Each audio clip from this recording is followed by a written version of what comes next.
Assalamualaikum warahmatullahi wabarakatuh.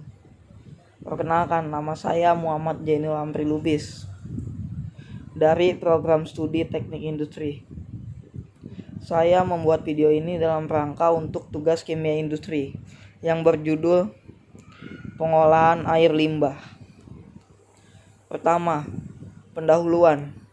Air limbah adalah kotoran dari masyarakat dan rumah tangga dan juga berasal dari industri, air tanah, air permukaan, serta buangan lainnya. Dengan demikian, air buangan ini merupakan hal yang bersifat kotoran umum. Sedangkan pada kegiatan industri, jenis dan sumber limbah yang dihasilkan oleh industri sebagai berikut. Industri makanan diantaranya industri pengalengan, permen, bir, susu, dan keju.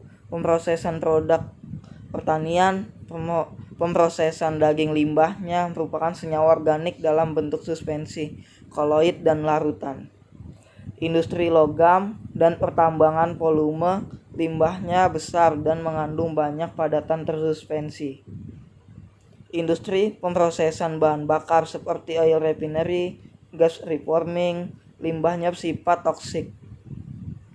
Industri kimia seperti industri pupuk, logam berat, pestisida, farmasi, limbahnya bersifat toksik. Industri electroplating dan engineering work, limbahnya bersifat toksik. Industri tekstil, penyamakan kulit dan kertas, limbahnya berupa zat organik.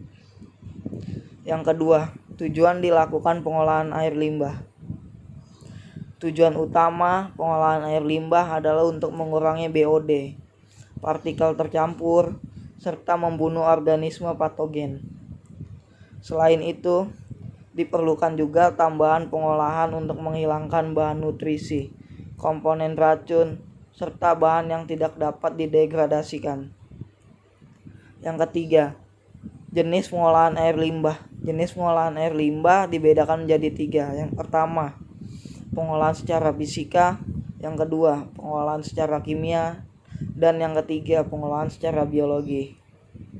Yang keempat, pengolahan secara fisika. Yang pertama ada screening. Screening merupakan unit operasi yang diaplikasikan pada awal pengolahan air limbah. Tujuan dari screening ini adalah untuk memisahkan material berukuran besar seperti kertas, plastik, kayu, kulit udang, sisik ikan, dan sebagainya. Yang kedua ada flotasi. Flotasi adalah unit operasi untuk memisahkan pasa cair atau pasa cadat dari pasa cair.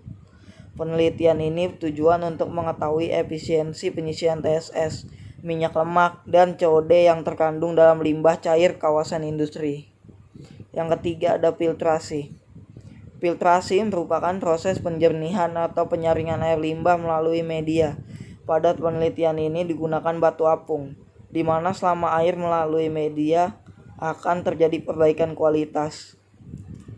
Filtrasi adalah salah satu bentuk untuk menghasilkan effluent limbah dengan efisiensi tertinggi. Yang kelima, proses pengolahan kimia industri. Proses pengolahan kimia digunakan dalam instalasi air bersih dan IPAL. Pengolahan secara kimia pada IPAL biasanya digunakan untuk netralisasi limbah asam maupun basah, memperbaiki proses pemisahan lumpur, memisahkan padatan yang tak terlarut, mengurangi konsentrasi minyak dan lemak, meningkatkan efisiensi instalasi flotasi dan filtrasi, serta mengoksidasi warna dan racun. Kelebihan proses pengolahan kimia antara lain dapat menangani hampir seluruh polutan anorganik, tidak terpengaruh oleh polutan yang beracun atau toksik. Yang keenam, pengolahan secara biologi. Proses biologis adalah proses pengolahan air limbah yang memanfaatkan aktivitas kehidupan mikroorganisme untuk memindahkan polutan.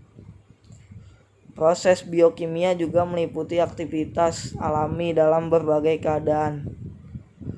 Dalam proses pengolahan air limbah secara biologi diharapkan terjadi proses penguraian secara alami untuk membersihkan air sebelum dibuang. Secara umum, Proses pengolahan secara biologi menjadikan pengolahan air limbah secara modern lebih terstruktur, tergantung pada syarat air yang harus dijaga atau jenis air limbah yang harus dikelola. Pengolahan air limbah secara biologi bertujuan untuk membersihkan zat-zat organik menjadi bentuk-bentuk yang kurang berbahaya. Misalnya, proses nitrifikasi oleh senyawa-senyawa nitrogen yang dioksida. Sekian presentasi dari saya. Terima kasih. Kurang lebihnya mohon maaf. Wassalamualaikum warahmatullahi wabarakatuh.